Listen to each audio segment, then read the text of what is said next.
Hello and welcome to a new video. In today's video we're going to take a look at one of the Pokemon that most people wanted to see in Pokemon Go. It's going to be Corviknight. Corviknight is going to be a very interesting one for PvP, and today we're going to have some test battles here for the Open Great League, which is going to be available later on again as well with Corviknight, the Flying and Steel type Pokemon, and it is currently ranked number 6 on PvPoke. So yeah, we're going to have here test battles, and of course everybody knows that I'm going to run this Pokemon here in the test battles. That's something that is not really something I can avoid at all. So yeah, it's going to be something I'm going to take a look at later on again as well. I'm very likely going to make another team around this Pokemon for later on when the Open Great League drops to see even a better representation. But as you're going to see here today as well, we're going to see already a little bit on how this Pokemon can perform.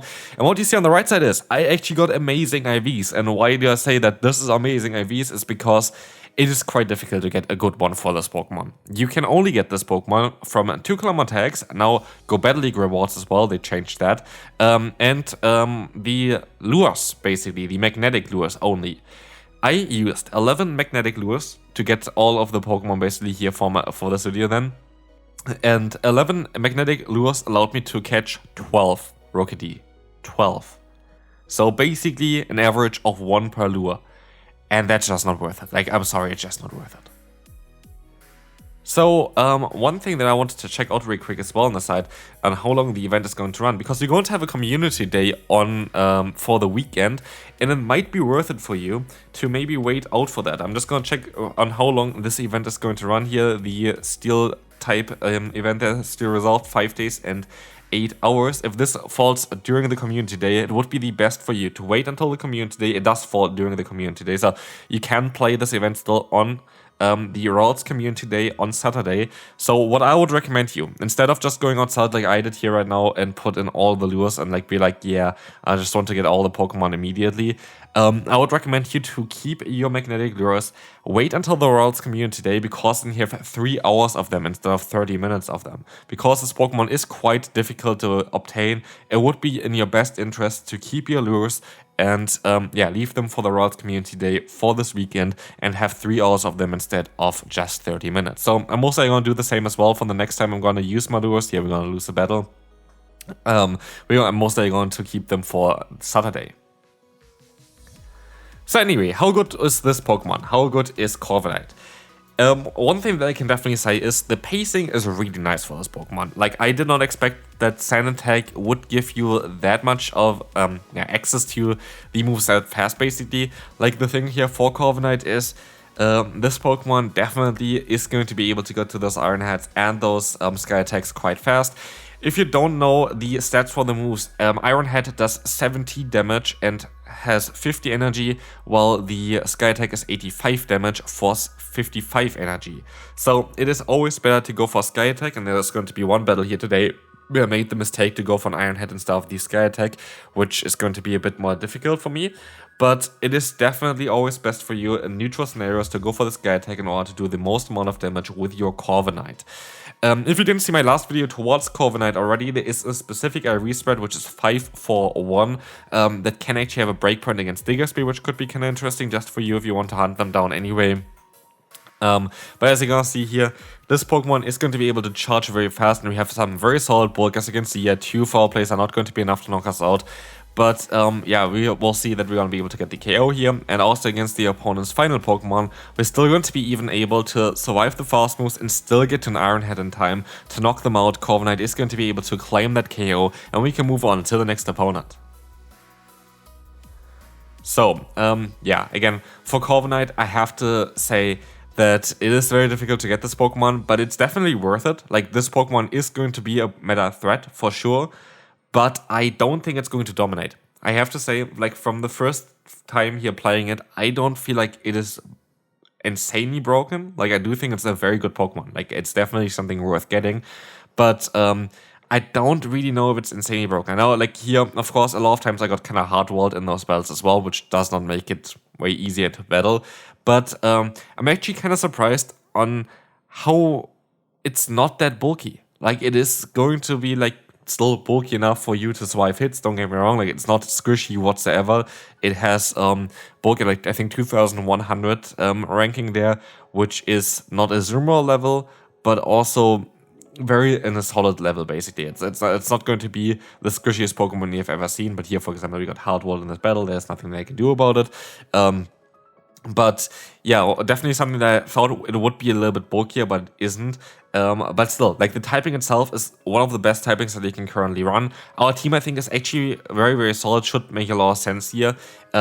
Because you have like Elite that's going to be great against Fairy-type Pokemon. You have a Saysop that's going to be able to bait out Fairy-type Pokemon. And you have Guzzlord in the back, which has a perfect synergy with your Elite, because Guzzlord is going to be able to resist both Fire as well as Electric, which is going to be the weakness of our Elite here.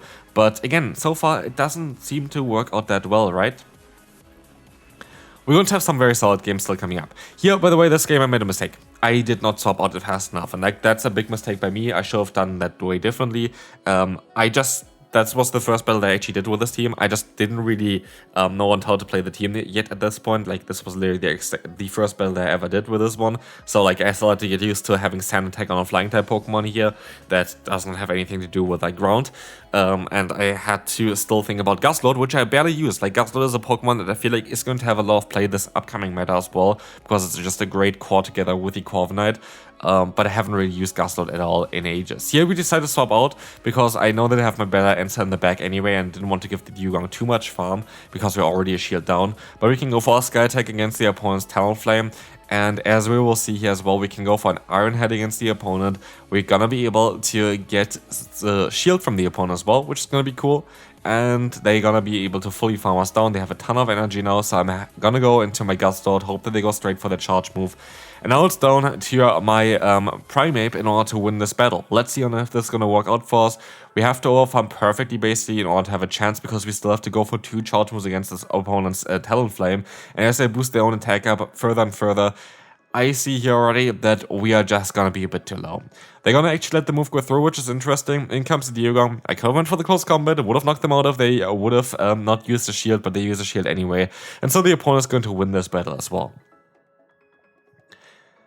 But the more I played, the better I felt like with this team. And let's see on how this battle is going to go here against the next opponent.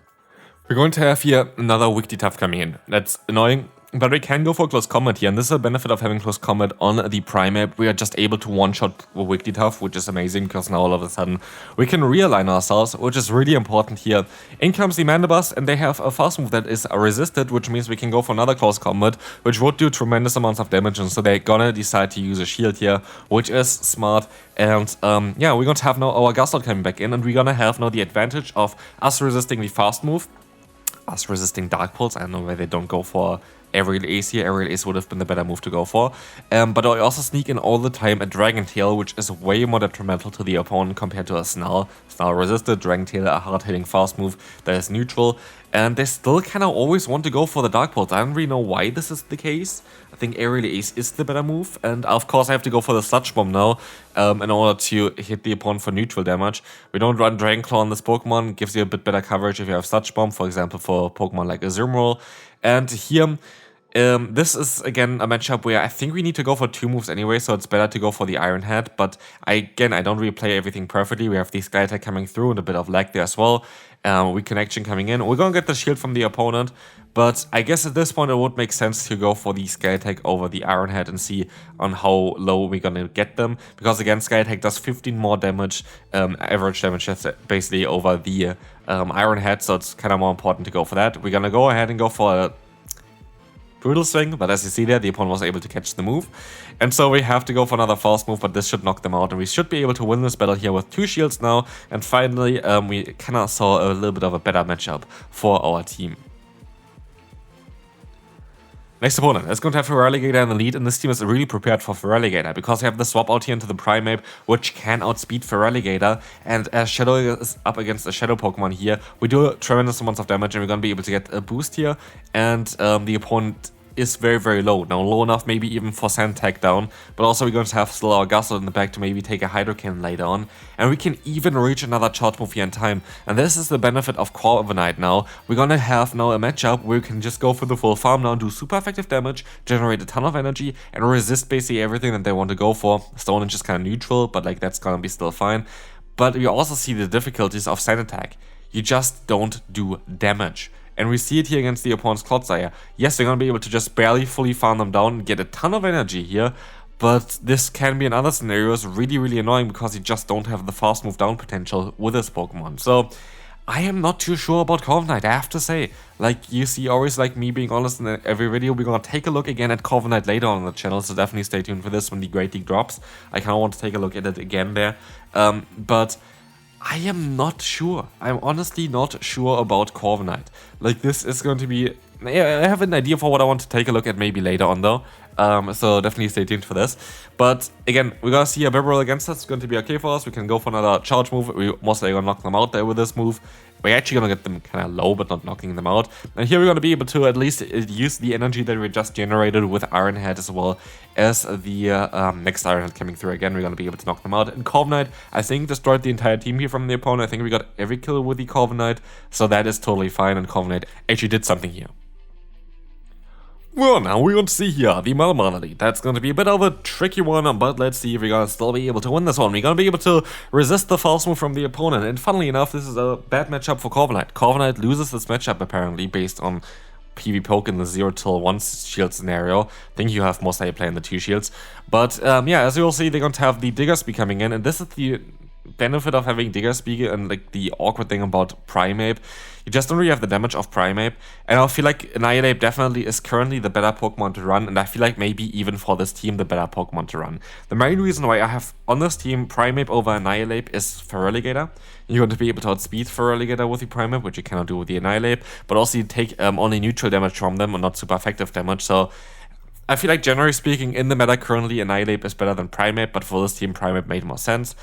And here, I didn't go for Sky Attack, I went for Iron Head, I think. And this was a big mistake, because now I cannot farm them down. Like, you would have had a little bit more damage now with the Sky Attack, and the Sky Attack would have put them into farm down range, which I don't have here now. And this is going to completely impact the battle, because I was hoping that the Sand Attack is going to be enough to knock them out. And here's, for example, also where Sand Attack needs maybe the breakpoint for it, which you get by having a 5 attack and 4 defense and 1 HP basically on your Corviknight, which is very difficult to get because it's a 1 in 4,096 chance. So yeah, good luck with that one, especially if it's weather boosted. You have a 0 chance to get this move, like this IV spread.